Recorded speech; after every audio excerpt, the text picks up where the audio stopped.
In this video, I'm going to teach you how to use branches and workflows in HubSpot. To do that, first head over right here into your HubSpot dashboard. And once you're in there, you just need to locate the option to create or open a workflow. Go over to the automation and go over to workflows. Once you're in there, you can see all the workflow that you have. So for this case, let's head over and open right here this workflow by clicking onto this edit workflow. From in there, you can see this. So in order to add a branch, just click on this plus icon and you can see this branch option.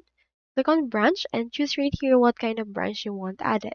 We have in here one property or action output and or logic as well as random distribution. So for example, let's choose right here this and or logic.